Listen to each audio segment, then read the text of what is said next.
Grave human crisis, humanitarian crisis, ਖਾਸ ਤੌਰ ਤੇ ਜਿਵੇਂ ਯੂਨਾਈਟਿਡ ਨੇਸ਼ਨਸ ਨੇ ਵੀ ਪੁਆਇੰਟ ਆਊਟ ਕੀਤਾ, ਉਹਨਾਂ ਨੇ 600 ਪਲੱਸ ਮਿਲੀਅਨ ਡਾਲਰ ਮੰਗੇ ਨੇ ਔਰ ਉਹਨਾਂ ਦੇ ਫੂਡ ਪ੍ਰੋਗਰਾਮ ਦਾ ਕਹਿਣਾ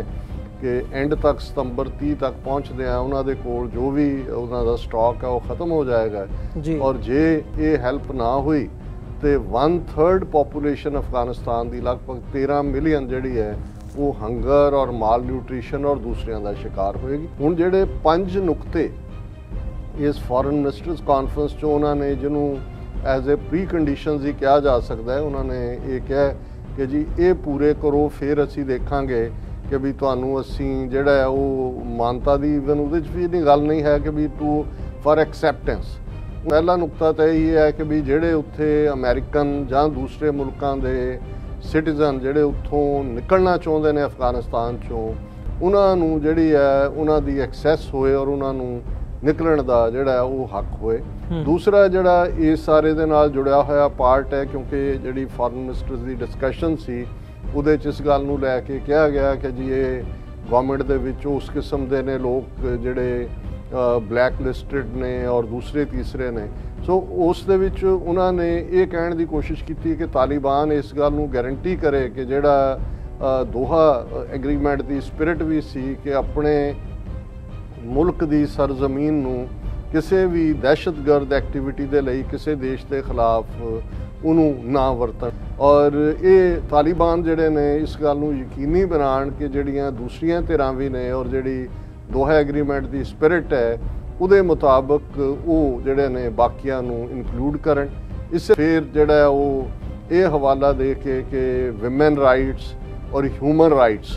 ਇੰਟਰਨੈਸ਼ਨਲ ਲਾਅ ਔਰ ਇੰਟਰਨੈਸ਼ਨਲ ਜਿਹੜੇ ਪ੍ਰੋਟੋਕੋਲ ਨੇ ਉਹਨਾਂ ਦੇ ਮੁਤਾਬਕ ਤਾਲਿਬਾਨ ਜਿਹੜੇ ਨੇ ਉਸ ਦੇ ਉੱਤੇ ਐਕਟ ਕਰਨ। ਸੋ ਇਹ ਸਾਰੇ ਵੀ ਤਾਲਿਬਾਨ ਨੇ ਜੰਗ ਦੇ ਮੈਦਾਨ 'ਚ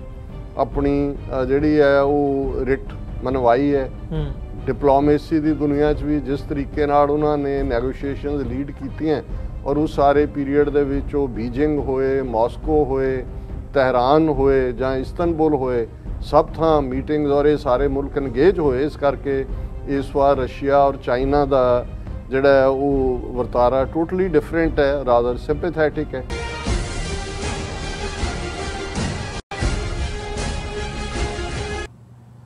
ਵਾਹਿਗੁਰੂ ਜੀ ਕਾ ਖਾਲਸਾ, ਵਾਹਿਗੁਰੂ ਜੀ ਕੀ ਫਤਿਹ। TV 84 ਦੇ ਸਾਰੇ ਦਰਸ਼ਕ ਤੇ ਸਰੋਤੇ ਜਿਹੜੇ ਇਸ ਵਕਤ ਸਾਡੇ ਨਾਲ ਨਾਰਥ ਅਮਰੀਕਾ ਦੇ ਵਿੱਚੋਂ ਜੁੜੇ ਹੋਏ ਆ ਜਾਂ ਫਿਰ ਸੋਸ਼ਲ ਮੀਡੀਆ ਦੇ ਰਾਹੀਂ ਸਾਨੂੰ ਦੁਨੀਆ ਭਰ ਦੇ ਵਿੱਚ ਦੇਖ ਰਹੇ ਆ, ਮੈਂ ਅਮਰਵੀਰ ਸਿੰਘ ਅੱਜ ਇਸ ਸੱਚੋ ਸੱਚ ਪ੍ਰੋਗਰਾਮ ਦੇ ਵਿੱਚ ਆਪ ਸਭ ਦਾ ਤਹਿ ਦਿਲੋਂ ਸਵਾਗਤ ਕਰਦਾ। ਵਿਊਅਰਸ, ਅੱਜ 9 ਸਤੰਬਰ 2021 25 ਭਾਦੋਂ ਨਾਨਕਸ਼ਾਹੀ ਸੰਮਤ 553 ਦੇ ਦਿਨ ਅਸੀਂ ਅੱਜ ਵਿਚਾਰ ਚਰਚਾ ਲੈ ਕੇ ਤੁਹਾਡੀ ਕਚਹਿਰੀ ਦੇ ਵਿੱਚ ਹਾਜ਼ਰ ਹੋਏ ਹਾਂ।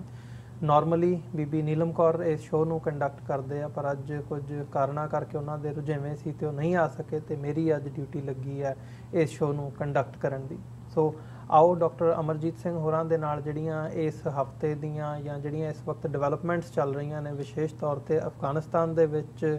ਜੋ ਹੋ ਰਿਹਾ ਉਹ ਸਾਊਥ ਏਸ਼ੀਆ ਦੇ ਖਿੱਤੇ ਨੂੰ ਕਿਵੇਂ ਪ੍ਰਭਾਵਿਤ ਕਰ ਰਿਹਾ, ਜਿਹੜੀਆਂ ਇੰਟਰਨੈਸ਼ਨਲ ਪਾਵਰਸ ਨੇ ਇਸ ਵਕਤ ਵਿਸ਼ੇਸ਼ ਕਰਕੇ ਜਿਹੜਾ ਅਮਰੀਕਾ ਆ ਤੇ ਨਾਲ ਜਦੋਂ ਅਸੀਂ ਪਾਵਰ ਸੈਂਟਰਸ ਦੀ ਗੱਲ ਕਰਦੇ ਹਾਂ, ਦੂਜਾ ਪਾਵਰ ਸੈਂਟਰ ਜਿਹੜਾ ਚੀਨ ਬਣਦਾ ਨਜ਼ਰ ਆ ਰਿਹਾ ਦੁਨੀਆ ਦੇ ਉਸ ਖਿੱਤੇ ਦੇ ਵਿੱਚ ਜਾਂ ਬਣ ਚੁੱਕਿਆ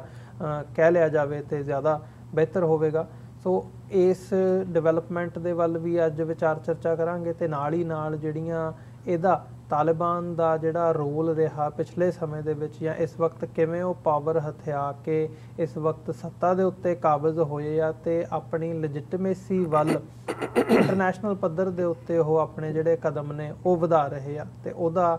ਮੁਲਾਂਕਣ ਜਾਂ ਉਹਦਾ ਜਿਹੜਾ ਪ੍ਰਭਾਵ ਹੈ ਪੰਜਾਬ ਦੇ ਉੱਤੇ, ਭਾਰਤ ਦੇ ਉੱਤੇ ਕੀ ਪੈ ਸਕਦਾ, ਜਾਂ ਪੰਜਾਬ ਦੀ ਜਿਹੜੀ ਸਟਰਗਲ, ਸਿੱਖਾਂ ਦੀ ਜਿਹੜੀ ਸਟਰਗਲ ਪੋਸਟ 1984 ਪੀਰੀਅਡ ਦੇ ਵਿੱਚ ਰਹੀ ਹੈ, ਉਸ ਦੇ ਨਾਲ ਵੀ ਇਹਨੂੰ ਕਿਤੇ ਨਾ ਕਿਤੇ ਜੋੜ ਕੇ ਦੇਖਣ ਦੀ ਅੱਜ ਡਾਕਟਰ ਅਮਰਜੀਤ ਸਿੰਘ ਹੋਰਾਂ ਤੋਂ ਵਿਚਾਰ ਚਰਚਾ ਦੇ ਵਿੱਚ ਸ਼ਾਮਲ ਕਰਾਂਗੇ। ਤੇ ਨਾਲ ਜਿਹੜਾ ਕਿਸਾਨ ਅੰਦੋਲਨ ਇਸ ਵਕਤ ਚੱਲ ਰਿਹਾ ਦਿੱਲੀ ਦੇ ਬਾਰਡਰਾਂ ਦੇ ਉੱਤੇ ਵੀ, ਤੇ ਵਿਸ਼ੇਸ਼ ਕਰਕੇ 3 ਦਿਨ ਹੋ ਚੁੱਕੇ ਆ ਜਦੋਂ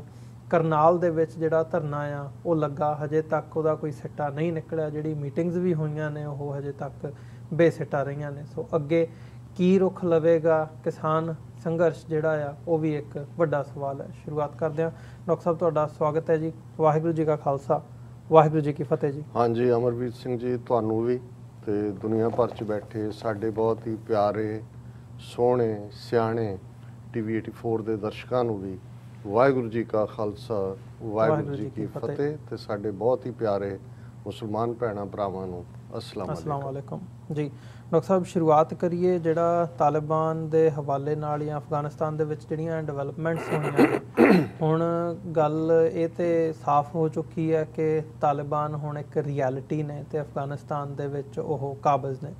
हुण अगला सवाल इत्थे उठदा भी जो उन्हां दी लेजिटिमेसी है वो कदों ते किवें आउंदी आ या किस हिसाब नाल आउंदी आ, ਉਹਦੇ ਲਈ कई जिहड़ियां अटकलां ने कई खबरां ਵੀ ਉਹ ਕਿਵੇਂ ਆਪਣੇ ਆਪ ਨੂੰ ਪ੍ਰੋਜੈਕਟ ਕਰ ਰਹੇ ਆ, ਚੇਂਜ ਹੋਏ ਆ ਨਹੀਂ ਚੇਂਜ ਹੋਏ, ਕੀ ਹਿਸਾਬ ਕਿਤਾਬ ਚੱਲ ਰਿਹਾ। ਇੱਕ ਤੇ ਇਹ ਇਸ ਵਕਤ ਵੱਡਾ ਕੁਐਸਚਨ ਆ ਤੇ ਇਹਦੇ ਤੇ ਇੰਟਰਨੈਸ਼ਨਲ ਪਾਵਰਸ ਜਿਹੜੀਆਂ ਨੇ ਮਤਲਬ ਅਮਰੀਕਾ ਦੇ ਵਿੱਚੋਂ ਕਿਤੇ ਨਾ ਕਿਤੇ ਸੈਂਕਸ਼ਨਸ ਲਾਉਣ ਦੀ ਗੱਲ ਉੱਠਦੀ ਹੈ। ਅਮਰੀਕਾ ਦੇ ਜਿਹੜੇ ਲਾਅ ਮੇਕਰਸ ਨੇ, ਚਾਈਨਾ ਇੰਡੋਰਸ ਕਰ ਰਿਹਾ ਆ ਤਾਲਿਬਾਨ ਨੂੰ, ਮਤਲਬ ਕਈ ਕੁਛ ਉੱਪਰ ਥੱਲੇ ਹੋ ਰਿਹਾ। ਯੂਰਪੀਅਨ ਯੂਨੀਅਨ ਤੇ ਇੰਡੀਆ ਵੀ ਇਹਦੇ ਅਗੇਂਸਟ ਹੈਗੇ, ਉਹ ਵੀ ਖਬਰਾਂ ਆ ਰਹੀਆਂ ਨੇ ਵੀ ਨਹੀਂ ਉਹ ਮਾਨਤਾ ਦੇਣ ਦੇ ਰੌਂ ਦੇ ਵਿੱਚ ਹੈਗੇ। ਗੱਲ ਇਹ ਜਾਊਗੀ ਕਿੱਧਰ ਨੂੰ? ਦੇਖੋ ਪਿਛਲੇ ਲਗਭਗ 4 ਹਫ਼ਤੇ ਤੋਂ ਹੀ ਜੇ ਅਸੀਂ ਕਹਿਣਾ ਹੋਏ ਕਿ 11-12 ਅਗਸਤ ਤੋਂ ਲੈ ਕੇ ਸਾਡਾ ਲੀਡ ਸੈਗਮੈਂਟ ਸੱਚੋ ਸੱਚ ਦਾ ਅਫਗਾਨਿਸਤਾਨ ਨਾਲ ਜੁੜਿਆ ਹੁੰਦਾ। ਔਰ ਅੱਜ ਵੀ ਜਦੋਂ ਅਸੀਂ ਗੱਲ ਕਰ ਰਹੇ ਹਾਂ, ਬੇਸ਼ੱਕ ਅਸੀਂ ਟਰੈਵਲ ਕਰ ਰਹੇ ਹਾਂ ਸੀਐਟਲ ਦੇ ਲਈ, ਔਰ ਉਸ ਦੇ ਲਈ ਅੱਜ ਜਿਵੇਂ ਤੁਸੀਂ ਦੱਸਿਆ ਕਿ ਵੀ ਸਾਡਾ ਰੂਟੀਨ ਫਾਰਮੈਟ ਨਹੀਂ ਹੈ ਪ੍ਰੋਗਰਾਮ ਦਾ, ਪਰ ਅਸੀਂ ਦਰਸ਼ਕਾਂ ਦੇ ਪਿਆਰ ਔਰ ਖਿੱਚ ਨੂੰ ਮਹਿਸੂਸ ਕਰਦੇ ਹਾਂ। ਲੰਬੀ ਗੈਰ ਹਾਜ਼ਰੀ ਵੀਕਐਂਡ ਤੱਕ ਉਸ ਨਾਲੋਂ ਇਹ ਬਿਹਤਰ ਸਮਝਿਆ ਕਿ ਅਸੀਂ ਇੱਕ ਫਾਰਮੈਟ ਦੇ ਵਿੱਚ ਗੱਲਬਾਤ ਕਰ ਲਈਏ। ਦੇਖੋ ਅੱਜ ਦੀਆਂ ਮੁੱਖ ਡਿਵੈਲਪਮੈਂਟਸ ਜੇ ਤੁਸੀਂ ਦੇਖੋ ਜਿਹੜੀਆਂ ਪਿਛਲੇ 24 ਘੰਟੇ 'ਚ ਵਾਪਰੀਆਂ ਨੇ, ਤੇ ਕਿਉਂਕਿ 2 ਅਹਿਮ ਅੱਜ ਕਾਨਫਰੰਸਿਸ ਸੀ, ਇੱਕ ਬ੍ਰਿਕਸ ਦੀ ਜਿਸ ਦੇ ਵਿੱਚ ਬ੍ਰਾਜ਼ੀਲ, ਰਸ਼ੀਆ, ਇੰਡੀਆ, ਚਾਈਨਾ ਔਰ ਸਾਊਥ ਅਫਰੀਕਾ, ਔਰ ਉਹਨੂੰ ਪ੍ਰਾਈਮ ਮਿਨਿਸਟਰ ਮੋਦੀ ਨੇ ਪ੍ਰੀਜ਼ਾਈਡ ਕੀਤਾ ਜੀ। ਔਰ ਇਹ ਕਿਉਂਕਿ ਇਸ ਮਾਮਲੇ ਦੇ ਵਿੱਚ ਰਸ਼ੀਆ ਔਰ ਚਾਈਨਾ ਉਹਨਾਂ ਦੀ ਪੋਜੀਸ਼ਨ ਤਾਂ ਅਫਗਾਨਿਸਤਾਨ ਬਾਰੇ ਡਿਫਰੈਂਟ ਹੈ, ਜਿਹੜਾ ਬਲੌਕ ਅਮਰੀਕਾ ਔਰ ਯੂਰਪੀਅਨ ਯੂਨੀਅਨ ਦਾ ਹੈ। ਔਰ ਇਹ ਸੀ ਕਿ ਵੀ ਮੋਦੀ ਇਹਨੂੰ ਕਿਵੇਂ ਫੇਸ ਕਰੇਗਾ ਜਾਂ ਇਸ 'ਚੋਂ ਕੋਈ ਦਹਿਸ਼ਤਗਰਦੀ ਜਾਂ ਇਸ ਕਿਸਮ ਦੀ ਲਾਈਨ ਕੱਢਣ ਦੀ ਕੋਸ਼ਿਸ਼ ਤਾਂ ਨਹੀਂ ਕਰੇਗਾ। ਸੋ ਉਹ ਪਾਰਟ ਤਾਂ ਚੱਲਿਆ ਨਹੀਂ ਹੈ। ਔਰ ਜਿਹੜੀ ਉਸ ਦੀ ਸਟੇਟਮੈਂਟ ਵੀ ਹੈ ਪ੍ਰੀਜ਼ਾਈਡਿੰਗ ਇੱਕ ਜਿਹੜਾ ਐਂਟੀਟੀ ਦੇ ਤੌਰ 'ਤੇ, ਉਸ ਦੇ ਵਿੱਚ ਇੰਨਾ ਕਿ ਅਸੀਂ ਬਹੁਤ ਪ੍ਰੋਗਰੈਸ ਕੀਤੀ ਔਰ 15 ਸਾਲਾਂ 'ਚ ਅਸੀਂ ਬ੍ਰਿਕਸ ਦੇ ਨੇਸ਼ਨ ਬਹੁਤ ਅੱਗੇ ਜਾਵਾਂਗੇ। ਅਸੀਂ ਦੁਨੀਆ ਦੀ 42% ਪਾਪੂਲੇਸ਼ਨ ਹੈ ਔਰ 24% GDP ਦੁਨੀਆ ਦੀ ਇਹ ਬ੍ਰਿਕਸ ਦੇ 5 ਨੇਸ਼ਨਸ ਕੋਲ ਹੈ। ਜਾਂ ਦੂਸਰਾ ਉਹਨੂੰ ਜਿਹੜੇ ਅੰਗਰੇਜ਼ੀ 'ਚ ਕਹਿੰਦੇ ਨੇ it was just an hot air. ਦੂਸਰੀ ਮੀਟਿੰਗ ਜਿਸ ਦਾ ਕਨਕਲੂਜਨ ਵੀ ਜਿਹੜਾ ਹੈ ਉਹ ਪ੍ਰਭਾਵ ਕਰਨ ਵਾਲਾ ਹੈ ਔਰ ਉਹ ਅਹਿਮੀਅਤ ਵਾਲੀ ਵੀ ਸੀ, ਉਹ 20 ਮੁਲਕਾਂ ਦੇ ਫੋਰਨ ਮਿਨਿਸਟਰਸ ਦੀ ਮੀਟਿੰਗ ਜਿਸ ਦੇ ਵਿੱਚ ਯੂਰਪੀਅਨ ਨੇਸ਼ਨਸ ਵੀ ਸੀ, ਇੰਡੀਆ, ਪਾਕਿਸਤਾਨ, ਉਜ਼ਬੇਕਿਸਤਾਨ, ਤਾਜ਼ਿਕਸਤਾਨ, ਇਹਨਾਂ ਸਮੇਤ 20 ਅੱਡ-ਅੱਡ ਮੁਲਕਾਂ ਦੇ। ਔਰ ਉਹਦੇ 'ਚ ਕਿਉਂਕਿ ਇਹ ਇਸ ਵੇਲੇ 2 ਜਿਹੜੇ ਮੁੱਦੇ ਨੇ ਉਹ ਸਾਰਿਆਂ ਦੇ ਸਾਹਮਣੇ ਨੇ। ਪਹਿਲਾ ਕਿ ਕੀ ਪੱਛਮੀ ਮੁਲਕ ਔਰ ਈਵਨ ਜਿਹੜੇ ਰਸ਼ੀਆ, ਚਾਈਨਾ, ਪਾਕਿਸਤਾਨ ਵਰਗੇ ਮੁਲਕ ਤਾਲਿਬਾਨ ਦੇ ਨਾਲ ਹਮਦਰਦੀ ਵੀ ਰੱਖਦੇ ਨੇ, ਉਹ ਉਹਨਾਂ ਦੀ ਇੰਟਰਿਮ ਸਰਕਾਰ ਨੂੰ ਰੈਕਗਨਾਈਜ਼ ਕਰਨਗੇ, ਮਾਨਤਾ ਦੇਣਗੇ। ਪਹਿਲਾ ਮੁੱਦਾ ਇਹ। ਦੂਸਰਾ ਜਿਹੜਾ grave human crisis, humanitarian crisis, ਖਾਸ ਤੌਰ 'ਤੇ ਜਿਵੇਂ ਯੂਨਾਈਟਿਡ ਨੇਸ਼ਨਸ ਨੇ ਵੀ ਪੁਆਇੰਟ ਆਊਟ ਕੀਤਾ, ਉਹਨਾਂ ਨੇ $600+ ਮਿਲੀਅਨ ਮੰਗੇ ਨੇ ਔਰ ਉਹਨਾਂ ਦੇ ਫੂਡ ਪ੍ਰੋਗਰਾਮ ਦਾ ਕਹਿਣਾ ਕਿ ਐਂਡ ਤੱਕ ਸਤੰਬਰ 30 ਤੱਕ ਪਹੁੰਚਦੇ ਆ ਉਹਨਾਂ ਦੇ ਕੋਲ ਜੋ ਵੀ ਉਹਨਾਂ ਦਾ ਸਟਾਕ ਹੈ ਉਹ ਖਤਮ ਹੋ ਜਾਏਗਾ। ਔਰ ਜੇ ਇਹ ਹੈਲਪ ਨਾ ਹੋਈ ਤੇ 1/3 ਪਾਪੂਲੇਸ਼ਨ ਅਫਗਾਨਿਸਤਾਨ ਦੀ ਲਗਭਗ 13 ਮਿਲੀਅਨ ਜਿਹੜੀ ਹੈ ਉਹ ਹੰਗਰ ਔਰ ਮਾਲ ਨਿਊਟ੍ਰੀਸ਼ਨ ਔਰ ਦੂਸਰਿਆਂ ਦਾ ਸ਼ਿਕਾਰ ਹੋਏਗੀ। तो ਇਹ ਦੇਖਿਆ ਜਾ ਰਿਹਾ ਸੀ ਕਿ ਕੀ ਇਹਨਾਂ ਫੋਰਨ ਮਿਨਿਸਟਰਸ ਦੀ ਮੀਟਿੰਗ 'ਚੋਂ ਕੁਛ ਇਸ ਕਿਸਮ ਦਾ ਜਿਹੜਾ ਕਿ ਹਿਊਮੈਨਿਟੇਰੀਅਨ ਏਡ ਦੇ ਨਾਂ ਥੱਲੇ ਕੁਛ ਦੇਣ ਦੀ ਲਾਈਨ ਹੋਏਗੀ, ਕਿਉਂਕਿ ਉਸ ਤੋਂ ਪਹਿਲਾਂ ਪਿਛਲੇ ਕੱਲ੍ਹ ਅਸੀਂ ਦੇਖਿਆ ਕਿ ਚਾਈਨਾ ਨੇ ਆਲਮੋਸਟ $31 ਮਿਲੀਅਨ ਦੀ ਜਿਹਦੇ 'ਚ ਵੈਕਸੀਨੇਸ਼ਨ, ਵਿੰਟਰ ਸਪਲਾਈਜ਼ ਔਰ ਦੂਸਰਾ ਫੂਡ ਸਟਫ ਹੀ ਦੇਣ ਦਾ ਐਲਾਨ ਕੀਤਾ ਹੈ। ਪਾਕਿਸਤਾਨ ਬਾਰੇ ਹਾਲਾਂਕਿ ਕੱਲ੍ਹ ਮੈਂ ਕਿਹਾ ਸੀ ਕਿ ਵੀ ਉਹਨਾਂ ਦੀ ਹੈਲਪ ਫਲੋ ਹੋਣੀ ਚਾਹੀਦੀ ਹੈ, ਪਰ ਸਾਡੇ ਵਿਊਅਰਸ ਨੇ ਜਿਹੜਾ ਸਾਨੂੰ ਇਨਫੋਰਮ ਵੀ ਕੀਤਾ ਹੈ ਕਿ ਕਿੰਨੇ ਸੌ ਟਰੱਕ ਜਿਹੜੇ ਨੇ ਉਹ ਫੂਡ ਦੇ ਔਰ ਦੂਸਰੀਆਂ ਜ਼ਰੂਰੀ ਚੀਜ਼ਾਂ ਦੇ ਉਹ ਆਲਰੇਡੀ ਔਨ ਦਾ ਵੇ ਨੇ ਔਰ ਉਸ ਪੱਖ ਤੋਂ ਤਾਂ ਹੈਲਪ ਹੋ ਰਹੀ ਹੈ। ਹੁਣ ਜਿਹੜੇ 5 ਨੁਕਤੇ ਇਸ ਫੋਰਨ ਮਿਨਿਸਟਰਸ ਕਾਨਫਰੰਸ 'ਚ ਉਹਨਾਂ ਨੇ ਜਿਹਨੂੰ ਐਜ਼ ਏ ਪ੍ਰੀ ਕੰਡੀਸ਼ਨਸ ਹੀ ਕਿਹਾ ਜਾ ਸਕਦਾ ਹੈ, ਉਹਨਾਂ ਨੇ ਇਹ ਕਿਹਾ ਕਿ ਜੀ ਇਹ ਪੂਰੇ ਕਰੋ ਫਿਰ ਅਸੀਂ ਦੇਖਾਂਗੇ ਕਿ ਵੀ ਤੁਹਾਨੂੰ ਅਸੀਂ ਜਿਹੜਾ ਹੈ ਉਹ ਮਾਨਤਾ ਦੀ ਇਵਨ ਉਹਦੇ 'ਚ ਵੀ ਇੰਨੀ ਗੱਲ ਨਹੀਂ ਹੈ ਕਿ ਵੀ ਟੂ ਫॉर ਐਕਸੈਪਟੈਂਸ। ਉਹਦੇ ਵਿੱਚ ਜਿਹੜਾ ਪਹਿਲਾ ਨੁਕਤਾ ਤਾਂ ਇਹ ਹੈ ਕਿ ਵੀ ਜਿਹੜੇ ਉੱਥੇ ਅਮਰੀਕਨ ਜਾਂ ਦੂਸਰੇ ਮੁਲਕਾਂ ਦੇ ਸਿਟੀਜ਼ਨ ਜਿਹੜੇ ਉੱਥੋਂ ਨਿਕਲਣਾ ਚਾਹੁੰਦੇ ਨੇ ਅਫਗਾਨਿਸਤਾਨ 'ਚੋਂ, ਉਹਨਾਂ ਨੂੰ ਜਿਹੜੀ ਹੈ ਉਹਨਾਂ ਦੀ ਐਕਸੈਸ ਹੋਏ ਔਰ ਉਹਨਾਂ ਨੂੰ ਨਿਕਲਣ ਦਾ ਜਿਹੜਾ ਉਹ ਹੱਕ ਹੋਏ। ਜ਼ਾਹਰ ਹੈ ਆਲਰੇਡੀ ਨਾਲ ਦੀ ਨਾਲ ਤੁਸੀਂ ਦੂਸਰੇ ਪਾਸੇ ਖਬਰ ਦੇਖਦੇ ਹੋ ਕਿ ਅਮਰੀਕਾ ਦੇ ਸਿਟੀਜ਼ਨਸ ਔਰ ਕੁਝ ਹੋਰ ਨੈਸ਼ਨਲਸ ਦਾ ਇੱਕ ਜਹਾਜ਼ ਜਿਹੜਾ ਅੱਜ ਵੀ ਉੱਥੋਂ ਨਿਕਲਿਆ, ਸੋ ਉਹ ਕੋਈ ਤਾਲਿਬਾਨ ਨੇ ਉਸ ਦੇ ਉੱਤੇ ਰੋਕ ਨਹੀਂ ਪਾਈ ਹੋਈ। ਦੂਸਰਾ ਜਿਹੜਾ ਇਸ ਸਾਰੇ ਦੇ ਨਾਲ ਜੁੜਿਆ ਹੋਇਆ ਪਾਰਟ ਹੈ, ਕਿਉਂਕਿ ਜਿਹੜੀ ਫੋਰਨ ਮਿਨਿਸਟਰਸ ਦੀ ਡਿਸਕਸ਼ਨ ਸੀ ਉਹਦੇ 'ਚ ਇਸ ਗੱਲ ਨੂੰ ਲੈ ਕੇ ਕਿਹਾ ਗਿਆ ਕਿ ਜੀ ਇਹ ਗਵਰਨਮੈਂਟ ਦੇ ਵਿੱਚ ਉਸ ਕਿਸਮ ਦੇ ਨੇ ਲੋਕ ਜਿਹੜੇ ਬਲੈਕ ਲਿਸਟਡ ਨੇ ਔਰ ਦੂਸਰੇ ਤੀਸਰੇ ਨੇ। ਸੋ ਉਸ ਦੇ ਵਿੱਚ ਉਹਨਾਂ ਨੇ ਇਹ ਕਹਿਣ ਦੀ ਕੋਸ਼ਿਸ਼ ਕੀਤੀ ਕਿ ਤਾਲਿਬਾਨ ਇਸ ਗੱਲ ਨੂੰ ਗਾਰੰਟੀ ਕਰੇ ਕਿ ਜਿਹੜਾ ਦੋਹਾ ਐਗਰੀਮੈਂਟ ਦੀ ਸਪਿਰਿਟ ਵੀ ਸੀ ਕਿ ਆਪਣੇ ਮੁਲਕ ਦੀ ਸਰਜ਼ਮੀਨ ਨੂੰ ਕਿਸੇ ਵੀ ਦਹਿਸ਼ਤਗਰਦ ਐਕਟੀਵਿਟੀ ਦੇ ਲਈ ਕਿਸੇ ਦੇਸ਼ ਦੇ ਖਿਲਾਫ ਉਹਨੂੰ ਨਾ ਵਰਤਣ। ਉਸ ਮੀਟਿੰਗ 'ਚ ਜੈ ਸ਼ੰਕਰ ਜਿਹੜਾ ਫੋਰਨ ਮਿਨਿਸਟਰ ਇੱਕ ਸਟੈਪ ਅੱਗੇ ਜਾ ਕੇ ਇਹ ਵੀ ਉਹਨੇ ਕਹਿਣ ਦੀ ਕੋਸ਼ਿਸ਼ ਕੀਤੀ ਕਿ ਈਵਨ ਅਫਗਾਨਿਸਤਾਨ ਆਪਣੇ ਅੰਦਰੂਨੀ ਮਾਮਲਿਆਂ ਦੇ ਵਿੱਚ ਕਿਸੇ ਹੋਰ ਦੇਸ਼ ਦੀ ਦਖਲ ਅੰਦਾਜ਼ੀ ਉਹ ਦੇਸ਼ ਜਿਹੜੇ ਵਾਇਲੈਂਸ ਨੂੰ ਪ੍ਰਮੋਟ ਕਰਦੇ ਨੇ ਨਾ ਕਰੇ। ਜ਼ਾਹਰ ਹੈ ਕਿ ਇੰਡੀਆ ਹਰ ਉਸ ਪਲੇਟਫਾਰਮ ਨੂੰ ਜਿਹੜਾ ਈਵਨ ਜਿਹਦਾ ਕੋਈ ਲੈਣਾ ਦੇਣਾ ਨਹੀਂ ਹੁੰਦਾ ਪਾਕਿਸਤਾਨ ਨਾਲ, ਉਸ ਨੂੰ ਇਸਤੇਮਾਲ ਕਰਦਾ ਹੈ ਉਸ ਨੂੰ ਨੈਗੇਟ ਕਰਨ ਦੇ ਲਈ। ਇੱਕ ਨੁਕਤਾ ਜਿਹੜਾ ਉਹਨਾਂ ਵੱਲੋਂ ਲਿਆਂਦਾ ਗਿਆ ਕਿ ਜਿਹੜੀ ਸਪਿਰਿਟ ਸੀ ਦੋਹਾ ਐਗਰੀਮੈਂਟ ਦੀ ਉਹ ਸੀ ਆਲ ਇਨਕਲੂਸਿਵ ਗਵਰਨਮੈਂਟ, ਔਰ ਇਹ ਤਾਲਿਬਾਨ ਜਿਹੜੇ ਨੇ ਇਸ ਗੱਲ ਨੂੰ ਯਕੀਨੀ ਬਣਾਉਣ ਕਿ ਜਿਹੜੀਆਂ ਦੂਸਰੀਆਂ ਧਿਰਾਂ ਵੀ ਨੇ ਔਰ ਜਿਹੜੀ ਦੋਹਾ ਐਗਰੀਮੈਂਟ ਦੀ ਸਪਿਰਿਟ ਹੈ ਉਹਦੇ ਮੁਤਾਬਕ ਉਹ ਜਿਹੜੇ ਨੇ ਬਾਕੀਆਂ ਨੂੰ ਇਨਕਲੂਡ ਕਰਨ। ਇਸੇ ਫਿਰ ਜਿਹੜਾ ਉਹ ਇਹ ਹਵਾਲਾ ਦੇ ਕੇ ਕਿ ਵਿਮਨ ਰਾਈਟਸ ਔਰ ਹਿਊਮਨ ਰਾਈਟਸ ਇੰਟਰਨੈਸ਼ਨਲ ਲਾਅ ਔਰ ਇੰਟਰਨੈਸ਼ਨਲ ਜਿਹੜੇ ਪ੍ਰੋਟੋਕੋਲ ਨੇ ਉਹਨਾਂ ਦੇ ਮੁਤਾਬਕ ਤਾਲਿਬਾਨ ਜਿਹੜੇ ਨੇ ਉਸ ਦੇ ਉੱਤੇ ਐਕਟ ਕਰਨ। ਸੋ ਇਹ ਸਾਰੇ ਉਹਨਾਂ ਨੇ ਕਿਹਾ ਜੀ ਜਿਵੇਂ ਤਾਜ਼ਾ ਜਰਨਲਿਸਟ ਦੇ ਉੱਤੇ ਔਰ ਦੂਸਰੇ ਉਹਨਾਂ ਦੀ ਮਾਰ ਕੁਟਾਈ ਦੀ ਖਬਰ ਆਈ ਹੈ, ਜਿਹੜਾ ਰਾਈਟ ਟੂ ਪ੍ਰੋਟੈਸਟ ਹੈ ਜਾਂ ਦੂਜਾ ਹੈ ਫਰੀਡਮਸ। ਸੋ ਇਹ 5 kind of pre conditions even ਇਹਦੇ ਬਾਵਜੂਦ ਜਿਵੇਂ ਅਸੀਂ ਕਿਹਾ ਵੀ ਇਸ ਸਾਰੀ ਸਟੇਟਮੈਂਟ 'ਚੋਂ ਜਿੰਨਾ ਮੈਂ ਕੁਇਕਲੀ ਮੋਨੀਟਰ ਕਰ ਸਕਿਆ ਮੈਨੂੰ ਕੋਈ ਏਡ ਵਾਲਾ ਈਵਨ ਹਿਊਮੈਨਿਟੇਰੀਅਨ ਮੁੱਦੇ ਤੇ ਕੋਈ ਏਡ ਦੀ ਲਾਈਨ ਨਜ਼ਰ ਨਹੀਂ ਆਈ ਕਿ ਵੀ ਕੀ ਹੈਗਾ। ਸੋ ਇਸ ਜਿਵੇਂ ਅਸੀਂ ਰਿਪੀਟਡਲੀ ਕਹਿ ਰਹੇ ਹਾਂ ਕਿ ਵੀ ਇਹ ਇਹਨਾਂ ਦੀ ਵਿਸ਼ ਲਿਸਟ ਹੈ, ਲੇਕਿਨ ਵਿਸ਼ ਲਿਸਟ ਦੇ ਨਾਲ ਚਲੋ ਜੇ ਤੁਸੀਂ ਫਾਈਨੈਂਸ਼ੀਅਲ ਖੁੱਲੀ ਏਡ ਦਿੰਦੇ ਹੋ ਉਹਦੇ ਨਾਲ ਤੁਸੀਂ ਕੋਈ ਸ਼ਰਤ ਅਟੈਚ ਕਰ ਦਿਓ ਉਹ ਤਾਂ ਸਮਝ ਆ ਸਕਦੀ ਹੈ, ਪਰ ਇਹ ਮੈਨੂੰ ਲੱਗਦਾ ਵੀ ਅਦਰ ਦੈਨ ਕਿ ਤਾਲਿਬਾਨ ਨੂੰ ਪ੍ਰਵੋਕ ਕਰਨ ਦੇ, ਕਿਉਂਕਿ ਇੱਕ ਗੱਲ ਦਾ ਧਿਆਨ ਰਹੇ ਕਿ ਹਾਲਾਂ ਇਹ ਗੱਲ ਰਿਪੀਟਡਲੀ ਹੁਣ ਇਹ ਤਾਂ ਨਹੀਂ ਕਿਸੇ ਨੇ ਵੀ ਇਹਨਾਂ 'ਚੋਂ ਵੀ ਕਹੀ ਜਾਂ ਦੂਜੇ ਕਿ ਜੀ ਬਾਈ ਫੋਰਸ ਉਹਨਾਂ ਨੇ ਆਕੂਪਾਈ ਕੀਤਾ ਜਾਂ ਦੂਜਾ ਕੀਤਾ, ਕਿਉਂਕਿ ਸਾਰਿਆਂ ਦੇ ਜਿੰਨੇ ਕਿ ਇਹਨਾਂ ਦੇ ਆਪਣੇ ਅੰਦਾਜ਼ੇ ਸੀ ਕਿ ਵੀ ਸਿਵਲ ਵਾਰ ਹੋਏਗੀ, ਦੂਜਾ 3 ਲੱਖ ਫੌਜ ਤਾਂ ਉਹਨਾਂ ਦੀ ਮੈਲਟ ਹੋਈ ਲਾਈਕ ਵੈਕਸ ਮੋਮ ਦੀ ਤਰ੍ਹਾਂ। ਸੋ ਇਹਦੇ 'ਚ ਕੋਈ ਸ਼ੱਕ ਨਹੀਂ ਹੈ। ਔਰ ਪੰਜਸ਼ੀਰ ਵੈਲੀ ਨੂੰ ਲੈ ਕੇ ਵੀ ਜਿਵੇਂ ਰੈਜ਼ਿਸਟੈਂਸ ਔਰ ਮਸੂਦ ਔਰ ਦੂਜਿਆਂ ਨੂੰ ਉਹਨਾਂ ਦਾ ਗੁੱਡਾ ਬੰਨਿਆ ਹੋਇਆ ਸੀ ਉਹ ਗੱਲ ਵੀ ਚੱਲੀ ਨਹੀਂ ਹੈ। ਹੁਣ ਇਹ ਤੁਸੀਂ ਹਰ ਇੱਕ ਦੀ ਦੱਬੀ ਆਵਾਜ਼ 'ਚ ਦੇਖੋਗੇ ਕਿ ਵੀ ਕੋਈ ਇਹ ਨਹੀਂ ਕਹਿਣ ਦੀ ਕੋਸ਼ਿਸ਼ ਕਰ ਰਿਹਾ ਕਿ ਜੀ ਉਹਨਾਂ ਦੀ ਫੋਰਸੀਬਲ ਜਿਹੜੀ ਹੈ ਆਕੂਪੇਸ਼ਨ ਹੈ ਜੀ। ਹੁਣ ਜਿਹੜਾ ਸ਼ਾਇਦ ਪਹਿਲੇ ਐਗਰੀਮੈਂਟ ਤੋਂ ਬਾਅਦ ਇਹਨਾਂ ਦੀ ਮਨਸ਼ਾ ਸੀ ਕਿ ਵੀ ਇਹ ਜਿਹੜੇ ਨੇ ਉਹਦੇ 'ਚ ਅਸ਼ਰਫ ਗਨੀ ਨੂੰ ਵੀ ਵਾੜ ਲੈਣਗੇ, ਦੂਜਿਆਂ ਨੂੰ ਵੀ ਵਾੜ ਲੈਣਗੇ, ਤੇ ਮੇਰਾ ਖਿਆਲ ਹੈ ਵੀ ਜਿਹੜਾ ਇਸ 'ਚ ਕੋਈ ਦੋ ਰਾਵਾਂ ਨਹੀਂ ਨੇ ਕਿ ਜਿਹੜੀ ਇੰਟਰਿਮ ਗਵਰਨਮੈਂਟ ਜਿਹਦੇ 30+ ਉਹਨਾਂ ਨੇ ਅਹੁਦੇ ਐਲਾਨੇ ਨੇ ਉਹਨਾਂ ਦੇ ਵਿੱਚ ਜਿਹੜੀ ਡੋਮੀਨੈਂਸ ਹੈ ਜਾਂ ਜਿਹੜਾ ਉਸ ਦੇ ਵਿੱਚ ਜ਼ਿਆਦਾ ਅਸਰਦਾਰ ਗਰੁੱਪ ਹੈ ਉਹ ਉਹੀ ਹੈ ਜਿਹੜੇ ਜੰਗਜੂ ਸੀ, ਜਿਨ੍ਹਾਂ ਨੂੰ ਭਾਵੇਂ UN ਨੇ ਬਲੈਕ ਲਿਸਟ ਕੀਤਾ ਹੋਏ, ਅਮਰੀਕਨ ਸਟੇਟ ਡਿਪਾਰਟਮੈਂਟ ਨੇ ਕੀਤਾ ਹੋਏ, ਕਿਉਂਕਿ ਇਹਨਾਂ ਦੀ ਐਕਸਪੈਕਟੇਸ਼ਨਸ, ਕਿਉਂਕਿ ਜੇ ਅਸੀਂ ਦੇਖੀਏ ਵੀ ਇੱਕ ਹਾਲਾਂ ਇਹ ਕੋਈ ਕੰਪਾਰਟਮੈਂਟਲਾਈਜੇਸ਼ਨ ਨਹੀਂ ਹੈ ਕਿ ਤਾਲਿਬਾਨ ਨੇ ਕੋਈ ਡਿਵਾਈਡ ਕਰਕੇ ਕੀਤਾ, ਲੇਕਿਨ ਜਿਨ੍ਹਾਂ ਨੇ ਨੈਗੋਸ਼ੀਏਸ਼ਨ ਲੀਡ ਕੀਤੀ ਜਿਹਨੂੰ ਦੋਹਾ ਗਰੁੱਪ ਕਿਹਾ ਜਾਣ ਲੱਗ ਪਿਆ ਪਿਛਲੇ 3-4 ਸਾਲ ਤੋਂ ਇਨਫਾਰਮਲੀ, ਜਦੋਂ ਤੋਂ ਉਹਨਾਂ ਦਾ ਆਫਿਸ ਕਤਰ ਦੇ ਵਿੱਚ ਦੋਹਾ ਦੇ ਵਿੱਚ ਖੁੱਲ੍ਹਿਆ ਔਰ ਪਿਛਲੇ 2 ਸਾਲ ਤੋਂ ਫਾਰਮਲੀ ਸਾਹਮਣੇ ਜਿਹੜਾ ਆ ਰਿਹਾ ਸੀ ਉਸ ਸਾਰੇ ਦਾ,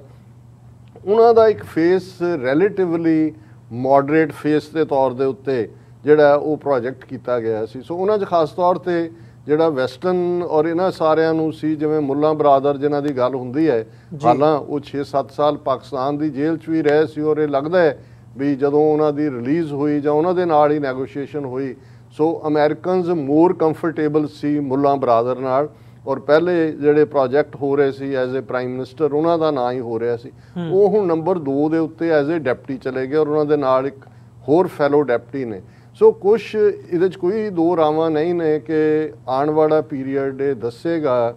ਕਿ ਜਿਵੇਂ ਮੈਂ ਰਿਪੀਟਡਲੀ ਕਿਹਾ ਵੀ ਤਾਲਿਬਾਨ ਨੇ ਜੰਗ ਦੇ ਮੈਦਾਨ 'ਚ ਆਪਣੀ ਜਿਹੜੀ ਹੈ ਉਹ ਰਿਟ ਮਨਵਾਈ ਹੈ, ਡਿਪਲੋਮੇਸੀ ਦੀ ਦੁਨੀਆ 'ਚ ਵੀ ਜਿਸ ਤਰੀਕੇ ਨਾਲ ਉਹਨਾਂ ਨੇ ਨੈਗੋਸ਼ੀਏਸ਼ਨਸ ਲੀਡ ਕੀਤੀਆਂ, ਔਰ ਉਸ ਸਾਰੇ ਪੀਰੀਅਡ ਦੇ ਵਿੱਚ ਉਹ ਬੀਜਿੰਗ ਹੋਏ, ਮਾਸਕੋ ਹੋਏ,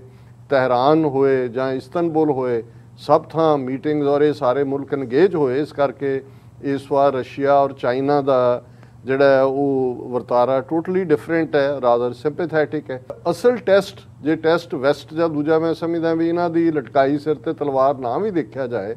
ਇੱਕ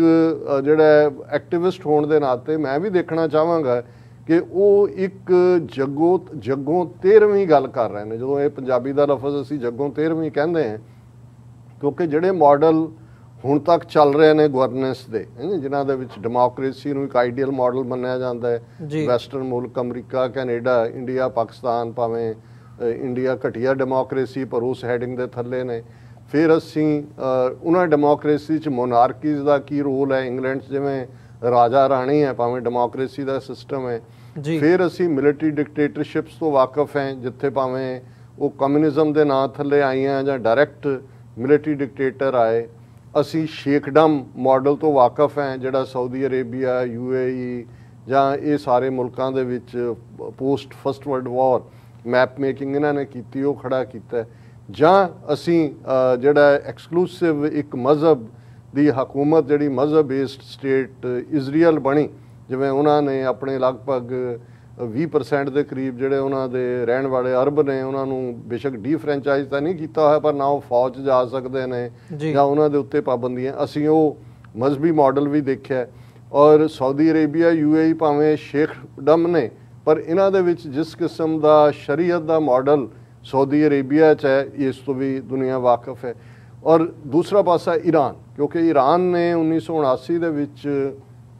ਜਦੋਂ ਆਇਤੁੱਲਾ ਖਮੀਨੀ ਨੇ ਆ ਕੇ ਮੋਨਾਰਕੀ ਖ਼ਤਮ ਕੀਤੀ, ਸ਼ਾਹ ਆਫ ਈਰਾਨ ਜਿਹੜੀ ਉਹਨਾਂ ਦੀ ਵੀ ਮੋਨਾਰਕੀ 200-250 ਸਾਲ ਦੀ ਚੱਲ ਰਹੀ ਸੀ, ਸੂਟ ਕਰਦੀ ਸੀ ਕਲੋਨੀਅਲ ਪਾਵਰਸ ਨੂੰ, ਔਰ ਸ਼ਾਹ ਆਫ ਈਰਾਨ ਨੂੰ ਕੱਢ ਕੇ ਉੱਥੋਂ ਭਜਾ ਕੇ ਜਿਹੜਾ ਮਾਡਲ ਐਸਟੈਬਲਿਸ਼ ਕੀਤਾ ਹੈ, ਅਸੀਂ ਉਸ ਮਾਡਲ ਨੂੰ ਵੀ ਦੇਖ ਰਹੇ ਕਿ ਵੀ ਉਹਦੇ 'ਚ ਸੁਪਰੀਮ ਪਾਵਰ ਔਰ ਉਹ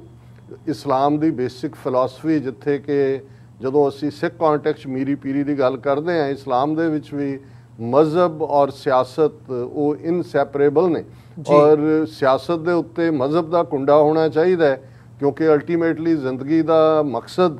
ਤਾਂ ਮਜ਼ਹਬੀ ਹੋਣਾ, ਜਿਹੜਾ ਬੇਸਿਕ ਫਿਲਾਸਫੀ ਹੈ ਮਜ਼ਹਬ ਦੀ। ਔਰ ਉਹਦੇ 'ਚ ਜਿਹੜੀ ਮੋਸਟ ਪਾਵਰਫੁਲ ਐਂਟੀਟੀ ਹੈ ਉਹ ਖਮੀਨੀ ਹੈ, ਉੱਪਰ ਉਹਦਾ ਟਾਈਟਲ ਹੀ ਖਮੀਨੀ ਹੈ, ਜਿਹਨੂੰ ਤੁਸੀਂ ਬਲੈਸਡ ਵਨ ਕਹਿ ਸਕਦੇ ਹੋ। ਬੇਸ਼ੱਕ ਸ਼ੁਰੂਆਤ ਆਇਤੁੱਲਾ ਖਮੀਨੀ ਤੋਂ ਹੀ। ਸੋ ਉਹ ਫਾਈਨਲ ਡਿਸੀਜਨ ਮੇਕਰ ਹੈ ਜਾਂ ਕਾਈਂਡ ਆਫ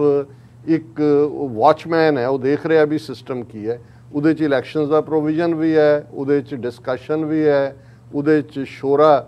ਜਿਹੜਾ ਉਹਨਾਂ ਦੀ ਕੌਂਸਲ ਵੀ ਹੈ, ਉਹ ਇਨਕਲੂਸਿਵ ਵੀ ਹੈ, ਵਿਮੈਨ ਔਰ ਦੂਸਰੇ ਉਹਨਾਂ ਨੂੰ ਸਾਇੰਸ ਸਟੱਡੀਜ਼ ਦੂਜੇ ਤੀਜੇ ਭਾਵੇਂ ਕੁਛ ਜਿਹੜੀਆਂ ਪਾਬੰਦੀਆਂ ਨੇ ਉਹ ਜ਼ਰੂਰ ਨੇ। ਲੇਕਿਨ ਈਰਾਨ ਮਾਡਲ ਇਹਦੇ ਬਾਵਜੂਦ ਅਸੀਂ ਦੇਖਿਆ ਵੀ ਜਦੋਂ ਉਹਨਾਂ ਨੇ ਇਹ ਮਾਡਲ ਲਿਆਂਦਾ, ਸੈਂਕਸ਼ਨਸ ਪਿਛਲੇ 30-35 ਸਾਲ ਤੋਂ ਲੱਗੀਆਂ ਉਹਨਾਂ ਨੂੰ ਕੋਈ ਨਹੀਂ, ਲੇਕਿਨ ਇਹਦੇ ਬਾਵਜੂਦ ਉਹ ਸਰਵਾਈਵ ਕੀਤੇ ਨੇ। ਇਹਦੇ 'ਚ ਕੋਈ ਸ਼ੱਕ ਨਹੀਂ ਹੈ ਕਿ ਜਿਵੇਂ ਅੱਜ ਇੱਕ ਵੱਡੀ ਗਿਣਤੀ 'ਚ ਅਫਗਾਨਾਂ ਨੂੰ ਜਿਹੜੇ ਬਾਹਰ ਆਏ ਹੋਏ ਨੇ ਔਰ ਹੋਰ ਕਿਸਮ ਦੀ ਜ਼ਿੰਦਗੀ ਜਿਉਂਦੇ ਨੇ, ਉਹਨਾਂ ਨੂੰ ਇਸਤੇਮਾਲ ਕੀਤਾ ਜਾ ਰਿਹਾ ਹੈ। ਅਜੇ ਜਿਹੜਾ ਉਹ ਕੀ ਕਹਿੰਦੇ ਨੇ ਵੀ ਪਿੰਡ ਬੱਝਾ ਨਹੀਂ ਤੇ ਉਹ ਚੱਕੇ ਪਹਿਲਾਂ, ਉਸ ਕਿਸਮ ਦਾ ਅਜੇ ਤਾਂ ਉਹਨਾਂ ਦੇ ਸਿਸਟਮ ਦੇ 3 ਦਿਨ ਨਹੀਂ ਹੋਏ, ਔਰ ਆਲਰੇਡੀ ਨੈਗੇਟਿਵਿਟੀ। ਔਰ ਤੁਸੀਂ ਹੈਡਲਾਈਨ CNN ਤੋਂ ਲੈ ਕੇ ਦੂਸਰੀ ਦੇਖੋਗੇ, ਆਉਣ ਵਾਲੇ ਦਿਨਾਂ 'ਚ ਉਹੀ ਹੈਡਲਾਈਨਸ ਰਹਿਣਗੀਆਂ, ਜਰਨਲਿਸਟ ਨਾਲ ਕੀ ਹੋਇਆ, ਬੀਬੀਆਂ ਨਾਲ ਕੀ ਹੋਇਆ, ਫਲਾਣੇ ਨੇ ਔਰ ਇਹਨੇ ਉਹ ਕੀਤਾ। ਹਾਲਾਂਕਿ ਇਹਦੇ ਬਾਵਜੂਦ ਈਰਾਨ ਜਿਹੜਾ ਕਿ ਉਹਨਾਂ ਪਾਬੰਦੀਆਂ 'ਚੋਂ ਗੁਜ਼ਰਿਆ, ਉਹਨਾਂ ਦਾ ਜੋ ਵੀ ਮਾਡਲ ਹੈ ਉਹਦੇ ਨਾਲ ਅਸੀਂ ਮੁਤਫਿਕ ਨਾ ਵੀ ਹੁੰਦੇ ਹੋਈਏ, ਪਰ ਇਹਦੇ 'ਚ ਕੋਈ ਸ਼ੱਕ ਨਹੀਂ ਹੈ ਕਿ ਇਸ ਸਾਰੇ ਦੌਰ 'ਚ उस खिते च। और मैं ईरान दा नूं इसलिए भी गल कर रहा कि असीं रशिया नूं की होएगा, चाइना इहदे चों की मफाद कढेगा, one belt one road initiative की होएगा, ग्रेड इहदी गल असीं कर रहे हैं। लेकिन एक फैक्टर जिन्होंने शायद वैसटर्न मीडिया भी डिस्कस नहीं करना चाहता है, वो ईरान की emergence as a power, not only power. इस गल का ध्यान रहा कि 1996 तो 2001 तक जो तालिबान का दौर सी, उहदे च क्योंकि जदों असी एथनीसिटीज़ की गल करते हैं, अफगानिस्तान के हवाले नाल सब तो वड्डी जिहड़ी उत्थे पॉपूलेशन है 40 ਜਾਂ 42%, 40 ਤੋਂ 42% वो पश्तून कबीलियां दी है, जिन्होंने पश्तून, पख्तून, पठान ये सारे लफ्ज़ इस्तेमाल किए जाते हैं जी। नैक्सट उस तो बाद ताज़क आ जाते हैं, जिन्हों का नंबर मैं वेरी देखदा किते 20% है, किते 25% है, 10 ਤੋਂ 15% उज़बेक ने, और इन्ने % जड़े ने फिर हज़ारे जड़े कि ज़ाहिर है वो मजहबी डिसिपलिन के हवाले नाल शीए ने, और उन्हों की जी एथनीसिटी है बहुत सारे चंगेज़ खान या उसके जमाने तो उन्होंने फीचर भी तुहानू मंगलॉयड फीचर मिल जाएंगे। सो बाकी छोटियां मोटियां माइनॉरिटीज़ होर भी जड़े ने जिन्हों के असी सिखां के हवाले नाल जे गल करिए, भावें फ्यू 100 बचे ने, लेकिन सिखां की पछाण अफगानिस्तान पिछलियां 5.5 सदियां तो है। बाबा नानक अफगानिस्तान आए और सिखां की एक स्टेज के उत्ते जदों ये 1979 वाला दौर भी अजे शुरू नहीं सी होया, आलमोस्ट 30% इकोनॉमी अफगानिस्तान की उस दे विच सिखां दा वड्डा रोल सी, व्यापारी के तौर पर भी। और वो एवरी इंच जड़े ने वो पठान ने, पश्तो स्पीकिंग, उन्हों का सारा कल्चर, पहरावा और अपने वतन वो प्यार करते हैं। एक वक्री कहानी है कि वो किस ट्रैजिडी चो 1979 तो बाद दे सोवियत पीरीयड च और फिर गुजरे कि अज वड्डी गिणती च उत्थों माइग्रेट हो के कोई अमरीका च ने, यूके च ने,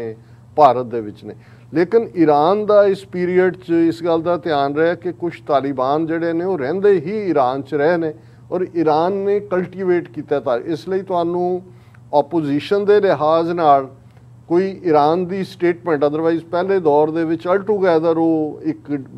ओपोजिट लाइन ते खड़ा सी, कोई तुहानू नहीं मिलेगा। रादर वो कोऑपरेटिव ने, और इस जे सप्लाई लाइन कहनी हुई कि क्रूड ऑयल और जी oil supply, oil fuel supply है, वो अज अफगानिस्तान नू ईरान तो ही मिल रही है। अदरवाइज उन्होंने लिए ये मुढ़ले दिनों की सर्वाइवल भी जी है ये बहुत औखी होनी सी। दूसरा पार्ट चाइना के हवाले नाल असीं गल करके हटे कि चाइना ने उन्हों का 9 मैंबरी जिहड़ा डेलीगेशन सी तालिबान का उन्होंने होस्ट किया बीजिंग, उन्होंने फॉरन ऑफिस ने, और ये बिफोर जदों कि उन्होंने टेक ओवर किया 15 अगस्त तो पहलां दीयां घटनावां ने, और उन्होंने अपनी फुल सपोर्ट उस पीरीयड दे विच कीती। और हुण भी जे कल दी उन्हां दी फॉरन मिनिस्टर की तुसीं स्टेटमेंट देखोगे तो उन्होंने इंटरिम गवर्नमेंट नूं वैलकम किया है, और उन्होंने बाकी दुनिया नूं भी कहा कि भी तुहानूं किसी दी सॉवरनिटी दे विच इंटरफीयर करन दा जिहड़ा है वो कोई हक नहीं है। सो हालां चाइना का भी एक पार्ट जिवें असीं अक्सर रोज़ाना जिक्र करते हैं कि शिन जिहड़ा उन्हां दा खास तौर पर कंसर्न है कि दहशतगर्दी जिहड़ी है वो सिंगकियांग दे विच ना आए, और उहदे लई उन्होंने उन्हां तो कमिटमेंट भी लई हुई है। और मेरा ख्याल है तालिबान भी जिन्ने हुण मैच्योर ने सारे 20 साल की जंग चों भी और डिप्लोमेसी चों भी, उन्होंने भी पता है कि वैसटर्न पावर्स या अमेरिका जिहड़ा है वो हौली हौली रैकगनिशन वाल आएगा, इमीडिएटली वो इन्हों गुड ह्यूमर च भी रखना चाहणगे। सो ये पार्ट भी जिहड़ा है एक पॉजिटिविटी के तौर पर है। रशिया मैनू लगता भी अजे भी बेशक वो जूनीयर पार्टनर बन चुका है चाइना का, अमरीका का इन्फ्लुएंस उस खिते च नहीं सी चाहता, वन बेल्ट वन रोड का हिस्सा है रशिया, पर उहदे भी कंसर्न 2 चीज़ों, एक तो वो दहशतगर्दी तो, क्योंकि बेशक डायरैक्ट बॉर्डर रशिया का नहीं लगता है, पर ये जड़े ताजिकिस्तान, उज़बेकिस्तान, किर्गिस्तान और ये जड़े ने सारे कजाकिस्तान, ये सारे सोवियत यूनियन का हिस्सा सी 1999-90 तक। सो उन्हों का ये फियर है कि भी ये ना होए भी इस किस्म का मॉडल जिवें हुण ताजिकिस्तान दे विच जिहड़ा इस वेले प्रेजिडेंट या जो भी उहदा अहुदा है उही है जिहड़ा प्रीवियस पीरियड कम्यूनिस्ट सी, वो बहुत ज़्यादा रशिया के क्लोज है, रशियन बेसिस ने उत्थे, ईवन इंडिया का बेस भी है, इंडिया का एक हॉस्पिटल भी उत्थे काम करता है। सो उन्होंने तो एक पार्ट ये है कि भी ये ना होए कि भी इन्हां दी जिहड़ी आइडियोलॉजी या वो दहशतगर्दी है इस पासे वाल आए। दूसरा ਅਮਰੀਕਾ ਦੇ ਇਨਫਲੂਐਂਸ ਨੂੰ ਵੀ ਉਹ ਰੋਕਣਾ ਚਾਹੁੰਦਾ ਹੈ, ਕਿਤੇ ਨਾ ਕਿਤੇ ਉਹ ਪੁਰਾਣਾ ਰਿਵੈਂਜ ਵੀ ਚੱਲ ਰਿਹਾ ਹੈ, ਪਰ ਉਹ ਬਿਲਕੁਲ ਵੀ ਆਪਣੇ ਆਪ ਨੂੰ ਚਾਈਨਾ ਦੇ ਅੱਗੇ ਜਿਹੜਾ ਹੈ ਉਹ ਬੇਬਸ ਵੀ ਨਹੀਂ ਦਿਖਾਣਾ। ਇਸ ਲਈ ਜੇ ਤੁਸੀਂ ਪਿਛਲੇ ਹਫਤੇ ਦੇ ਵਿੱਚ ਦੇਖੋ ਕਿ ਵੀ ਪੁਤਿਨ ਔਰ ਮੋਦੀ ਦੀ ਟੈਲੀਫੋਨਿਕ ਗੱਲਬਾਤ ਹੁੰਦੀ ਹੈ, ਅਫਗਾਨਿਸਤਾਨ ਮੁੱਖ ਵਿਸ਼ਾ ਹੈ, ਉਹਨਾਂ ਦੇ ਇੰਟੈਲੀਜੈਂਸ ਚੀਫ, ਸਿਕਿਉਰਿਟੀ ਚੀਫ ਦੂਜੇ ਉਹ ਦਿੱਲੀ ਆ ਕੇ ਬੈਠੇ ਨੇ, ਅਜੀਤ ਡੋਵਲ ਦੇ ਨਾਲ ਮੀਟਿੰਗ ਹੋ ਰਹੀ ਹੈ ਔਰ ਜੁਆਇੰਟ ਸਟੇਟਮੈਂਟ ਵੀ ਹੈ ਜਿਹੜੀ ਜਿਹਦਾ ਕੋਈ ਸਿਰ ਪੈਰ ਨਹੀਂ ਹੈ। ਪਰ ਕਿਉਂਕਿ ਇਹਦੇ 'ਚ ਕੋਈ ਸ਼ੱਕ ਨਹੀਂ ਹੈ ਕਿ ਇੰਡੀਆ ਇਸ ਸਾਰੀ ਗੇਮ 'ਚੋਂ ਪੂਰੀ ਤਰ੍ਹਾਂ ਬਾਹਰ ਹੈ, ਤੇ ਕਿਤੇ ਨਾ ਕਿਤੇ ਜਿਵੇਂ ਉਹ ਕੋਈ ਘਰ ਪਰਤਣਾ ਚਾਹੁੰਦਾ ਸੀ, ਘਰੋਂ ਦੌੜ ਗਿਆ ਤਾਂ ਉਹਨੇ ਕਿਹਾ ਜੀ ਕਿ ਵੀ ਮੈਂ ਕੀ ਹੁਣ ਕਰਾਂ, ਤੇ ਉਹ ਕੱਟਾ ਤੁਰਿਆ ਆਉਂਦਾ ਸੀ ਉਹਨਾਂ ਦਾ ਜਿਸ ਘਰ ਦਾ ਉਹ ਮੈਂਬਰ ਸੀ, ਤੇ ਉਹ ਕੱਟੇ ਦੀ ਪੂਛ ਫੜ ਕੇ ਜਿਹੜਾ ਆ ਗਿਆ, ਕਹਿੰਦਾ ਮੈਂ ਤਾਂ ਨਹੀਂ ਸੀ ਘਰੇ ਆਉਂਦਾ, ਮੈਨੂੰ ਕੱਟਾ ਲੈ ਆਇਆ। ਸੋ ਇੰਡੀਆ ਦੀ ਹਾਲਤ ਹੁਣ ਇਹੀ ਹੈ, ਉਹ ਕੱਟਾ ਉਹਨਾਂ ਦਾ ਰਸ਼ੀਆ ਜਿਹਦੇ ਰਾਹੀਂ ਉਹ ਵਿੱਚ ਵੜਨਾ ਚਾਹੁੰਦੇ ਨੇ ਕਿ ਵੀ ਕਿਤੇ ਨਾ ਕਿਤੇ ਕਮਿਊਨੀਕੇਸ਼ਨ ਲਾਈਨ ਜਾਂ ਦੂਜੀ ਵੀ। ਔਰ ਇਸ ਸਾਰੇ ਦੌਰ ਦੇ ਵਿੱਚ ਸਾਨੂੰ ਇਹ ਲੱਗਦਾ ਹੈ ਕਿ ਵੀ ਇਹ ਹੁਣ ਇਸ ਤੋਂ ਇਲਾਵਾ ਅਸੀਂ MI5 ਜਿਹੜਾ ਬ੍ਰਿਟਿਸ਼ ਇੰਟੈਲੀਜੈਂਸ ਦਾ ਚੀਫ ਆਪਣੀ ਟੀਮ ਨਾਲ, CIA ਜਿਹੜੀ ਉਹਨਾਂ ਦਾ ਮੇਨ ਔਰ ਉਹਨਾਂ ਦੀ ਪੂਰੀ ਟੀਮ, ਇਹ ਦਿੱਲੀ ਪਿਛਲੇ ਇਸ ਇੱਕ ਹਫ਼ਤੇ 'ਚ ਅਸੀਂ ਜਿਹੜੀਆਂ ਇਹ ਦੇਖਦੇ ਹਾਂ, ਇਹਦੇ ਤੋਂ ਜਿਹੜਾ ਜਿਹਨੂੰ ਮੈਂ ਇਹ ਇਸ ਫਿਕਰ ਦੇ ਤੌਰ ਤੇ ਵੀ ਦੇਖਦਾ ਹਾਂ ਕਿ ਬੇਸ਼ੱਕ ਇੱਕ ਪਾਰਟ ਅਫਗਾਨਿਸਤਾਨ ਦਾ ਰੱਬ ਦੀ ਰਹਿਮਤ ਨਾਲ ਕੋਈ ਸਿਵਲ ਵਾਰ ਨਹੀਂ ਹੋਈ, ਫਰਦਰ ਬਲੱਡ ਸ਼ੈਡ ਨਹੀਂ ਹੋਇਆ, ਸੋ ਫਾਰ ਜਿਹੜਾ ਉਹ ਅੰਡਰ ਕੰਟਰੋਲ ਹੈ, ਲਾਅ ਐਂਡ ਆਰਡਰ ਵੀ ਬਿਹਤਰ ਹੈ, ਤਰਜ਼ੇ ਹਕੂਮਤ ਜਾਂ ਉਹ ਕਿੰਨਾ ਕੰਟਰੋਲ ਕਰ ਪਾਉਣਗੇ ਜਿਵੇਂ ਮੈਂ ਕਿਹਾ ਵੀ ਉਹ ਤਾਂ ਹੁਣ ਇਹਨਾਂ ਦੀ ਐਬਿਲਿਟੀ ਦੇਖੀ ਜਾਏਗੀ। ਪਰ ਉਹਦੇ ਨਾਲ ਫੌਰਨ ਇਸ ਕਿਸਮ ਦਾ ਇੰਟੈਲੀਜੈਂਸ ਏਜੰਸੀਆਂ ਦਾ ਦਿੱਲੀ ਦੇ ਵਿੱਚ ਜਮ ਘਟਾ, ਔਰ ਇਹ ਸਾਰਾ ਇੱਕ ਜ਼ਰੂਰ ਫਿਕਰ ਪਾਉਣ ਵਾਲੀ ਗੱਲ ਹੈ ਕਿ ਵੀ ਇਹ ਫਿਰ ਉਹਨਾਂ ਨੂੰ ਜਿਹੜੇ ਕਹਿੰਦੇ ਸੀ ਕਿ ਵੀ ਅਮਰੀਕਾ ਨਿਕਲਿਆ ਨਹੀਂ ਹੈ ਉੱਥੋਂ, ਉਹਨੇ ਸਿਰਫ ਪੈਂਤੜਾ ਬਦਲਿਆ। ਹੁਣ ਪੈਂਤੜਾ ਅਸੀਂ ਸਮਝਦੇ ਹਾਂ ਜਦੋਂ ਸੌਲਡ ਬਾਜ਼ੀ ਵੀ ਹੁੰਦੀ ਹੈ ਜਿਹਨੂੰ ਗੱਤਕਾ ਕਿਹਾ ਜਾਂਦਾ ਹੈ, ਜਾਂ ਤੁਸੀਂ ਕਿਸੇ ਮੂਵਮੈਂਟ ਦੇ ਹਵਾਲੇ ਨਾਲ ਵੀ ਦੇਖਦੇ ਹੋ ਕਿ ਵੀ ਤੁਸੀਂ ਇੱਕ ਨਵਾਂ ਦਾ ਦੇ ਲਈ ਅਸੀਂ ਪੈਂਤੜਾ ਲਫ਼ਜ਼ ਜ਼ਿਆਦਾ ਜਿਹੜਾ ਉਹ ਐਕਸੈਪਟੇਬਲ ਮੰਨਦੇ ਕਿ ਵੀ ਇਹ ਪੈਂਤੜਾ ਬਦਲਿਆ। ਹੁਣ ਅਲਟੀਮੇਟਲੀ ਜੇ ਦੇਖੀਏ ਜਿਹੜੀ ਇਹਨਾਂ ਦੀ ਗ੍ਰੇਟ ਗੇਮ ਦੇ ਥੱਲੇ ਜਾਂ ਉਸ ਰੀਜਨ ਦੇ ਵਿੱਚ ਜਿਹਨੂੰ ਰਸ਼ੀਆ ਜਿਹੜਾ ਉਹ ਉਸ ਖਿੱਤੇ ਦੀ ਏਸ਼ੀਅਨ ਨੈਟੋ ਕਹਿੰਦਾ, ਜਿਵੇਂ ਇਹਨਾਂ ਨੇ ਕੁਆਡ ਬਣਾਇਆ ਆਲਰੇਡੀ, ਉਹਦੇ 'ਚ ਅਮਰੀਕਾ, ਇੰਡੀਆ, ਆਸਟ੍ਰੇਲੀਆ, ਜਾਪਾਨ ਇਹ ਉਹਦੇ 'ਚ ਲਿਆਂਦੇ। ਸੋ ਸਮੁੰਦਰਾਂ 'ਚ ਘੇਰਣ ਦੀ ਲਾਈਨ ਹੋ ਗਈ, ਲੈਂਡ ਰਾਊਟ ਦੇ ਥੱਲੇ। ਹੁਣ ਇੱਕਦਮ ਤੁਸੀਂ ਡਿਵੈਲਪਮੈਂਟਸ ਨਾਲ ਦੀ ਨਾਲ ਮਿਆਂਮਾਰ ਦੇ ਵਿੱਚ ਵੀ ਦੇਖਦੇ ਹੋ ਕਿ ਮਿਆਂਮਾਰ ਦੇ ਵਿੱਚ ਜਿਹੜਾ ਉੱਥੇ ਮਿਲਟਰੀ ਜੁੰਟ ਹੈ, ਚਾਈਨਾ ਉਹਦੀ ਸਪੋਰਟ ਕਰਦਾ ਹੈ, ਹਾਲਾਂਕਿ ਇੰਡੀਆ ਵੀ ਉਹਨਾਂ ਦੇ ਨਾਲ ਗੁੱਡਵਿਲ 'ਚ ਹੈ, ਪਰ ਇੱਕਦਮ ਉੱਥੇ ਜਿਹੜੀ ਉਹ ਕੱਢੇ ਗਏ ਨੇ, ਉਹਨਾਂ ਨੇ ਕਿਹਾ ਜੀ ਅਸੀਂ ਸ਼ੁਰੂ ਕਰ ਰਹੇ ਹਾਂ ਜਿਹੜੀ ਹੈ ਉਹ ਰੈਜ਼ਿਸਟੈਂਸ, ਆਰਮਡ ਰੈਜ਼ਿਸਟੈਂਸ, ਔਰ ਉਹਦੇ ਬਾਰੇ ਇਹ ਕਿਹਾ ਜਾ ਰਿਹਾ ਵੀ ਉਹਦੇ ਜਿਹੜੇ ਅੱਡੇ ਟਿਕਾਣੇ ਨੇ ਉਹ ਇੰਡੀਆ 'ਚ ਨੇ, ਕਿਉਂਕਿ ਮਿਆਂਮਾਰ ਨਾਲ ਵੀ ਵੱਡਾ ਬਾਰਡਰ ਲੱਗਦਾ। ਸੋ ਮਤਲਬ ਇਹ ਹੈ ਵੀ ਅਲਟੀਮੇਟਲੀ ਉਹ ਵੀ ਚਾਈਨਾ ਨੂੰ ਜਿਹੜਾ ਉਹ ਨੁਕਸਾਨ ਪਹੁੰਚਾਉਣ ਦੀ ਲਾਈਨ ਹੈ ਜੇ ਮਿਆਂਮਾਰ ਫਰੰਟ ਖੋਲ੍ਹਿਆ ਜਾਂਦਾ ਹੈ, ਔਰ ਇੰਡੀਆ ਜੇ ਹੱਬ ਬਣ ਜਾਂਦਾ ਹੈ ਇਸ ਕਿਸਮ ਦੀ ਕਿਸੇ ਐਕਟੀਵਿਟੀ ਦੀ, ਔਰ ਖ਼ਾਸ ਤੌਰ 'ਤੇ ਜਿਹੜਾ ਕਸ਼ਮੀਰ, ਲੱਦਾਖ ਦੇ ਵਿੱਚ ਔਰ ਗਿਲਗਿਤ ਬਾਲਿਸਤਾਨ, ਤੇ ਫਿਰ ਇਹ ਸਾਡਾ ਖਿੱਤਾ ਜਿਹੜਾ ਉਸ ਕਿਸਮ ਦਾ ਹੀ ਜਿਵੇਂ ਅਸੀਂ ਮਿਡਲ ਈਸਟ ਦੇ ਵਿੱਚ ਇੱਕ ਅਨਐਂਡਿੰਗ, ਕਿਤੇ ਸੀਰੀਆ, ਕਿਤੇ ਲਿਬੀਆ, ਕਿਤੇ ਸੀਰੀਆ, ਕਿਤੇ ਲਬਨਾਨ ਪਿਛਲੇ ਸਾਰੇ ਪੀਰੀਅਡ 'ਚ ਉਹ ਦੇਖਦੇ। ਸੋ ਇਹ ਇਸ ਸਾਰੇ ਘਟਨਾਕ੍ਰਮ ਦੇ ਆਉਣ ਵਾਲੇ ਪੀਰੀਅਡ ਦੇ ਵਿੱਚ ਜਿਹਨੂੰ ਇਹ ਕਹਿੰਦੇ ਨੇ ਵੀ ਅਸੀਂ ਵਾਚ ਐਂਡ ਸੀ ਤਾਂ ਨਹੀਂ ਕਹਿੰਦੇ, ਪਰ ਅਸੀਂ ਇਹ ਦੇਖ ਰਹੇ ਹਾਂ ਵੀ ਇੱਕ ਤੋਂ ਬਾਅਦ ਇੱਕ ਪਰਤ ਜਿਹੜੀ ਹੈ ਉਹ ਉਧੜੇਗੀ, ਔਰ ਹਕੀਕਤ ਜਿਹੜੀ ਹੈ ਆਉਣ ਵਾਲੇ ਪੀਰੀਅਡ ਦੇ ਵਿੱਚ ਸਮਾਂ ਹੀ ਜਿਹਨੂੰ ਕਹਿੰਦੇ ਨੇ ਦੱਸੇਗਾ ਕਿ ਵੀ ਇਹ ਊਠ ਕਿਸ ਕਰਵਟ ਬੈਠੇਗਾ। ਬਿਲਕੁਲ ਡਾਕਟਰ ਸਾਹਿਬ, ਜਿਹੜੀਆਂ ਦੋਵੇਂ ਡਿਵੈਲਪਮੈਂਟਸ ਵਿਸ਼ੇਸ਼ ਕਰਕੇ ਤਾਲਿਬਾਨ ਦੇ ਹਵਾਲੇ ਨਾਲ ਵੀ ਉਹ ਕਿਸ ਹਿਸਾਬ ਨਾਲ ਹੈਂਡਲ ਕਰਦੇ ਆ, ਤੇ ਜਿਵੇਂ ਆਪਣੇ ਆਪ ਨੂੰ ਪ੍ਰੋਜੈਕਟ ਕਰ ਰਹੇ ਆ ਇਸ ਵਕਤ, ਉਹ ਕਿੰਨਾ ਕੁ ਉਹਨੂੰ ਕਹਿ ਲਓ ਫਾਰ ਫਿਊਚਰ ਤੱਕ ਉਹ ਮੇਨਟੇਨ ਰੱਖ ਪਾਉਂਦੇ ਆ, ਜਾਂ ਕਿਵੇਂ ਬੋਚ ਕੇ ਅੱਗੇ ਉਹ ਵੱਧ ਰਹੇ ਆ, ਤੇ ਨਾਲ ਹੀ ਨਾਲ ਜਿਹੜੀਆਂ ਇੰਟਰਨੈਸ਼ਨਲ ਡਿਵੈਲਪਮੈਂਟਸ ਨੇ ਇੰਡੀਆ ਦੇ ਹਵਾਲੇ ਨਾਲ ਇਹ ਕੀ ਰੁਖ ਲੈਂਦੀਆਂ ਨੇ, ਸਮਾਂ ਦੱਸੇਗਾ। ਤੇ ਇੱਥੇ ਵਿਊਅਰਸ ਅਸੀਂ ਛੋਟੇ ਜਿਹੇ ਬ੍ਰੇਕ ਦੇ ਲਈ ਇੱਥੇ ਰੁਕਦੇ ਹਾਂ, ਬ੍ਰੇਕ ਤੋਂ ਬਾਅਦ ਦੁਬਾਰਾ ਇੱਥੋਂ ਹੀ ਗੱਲਬਾਤ ਨੂੰ ਕੰਟੀਨਿਊ ਕਰਾਂਗੇ।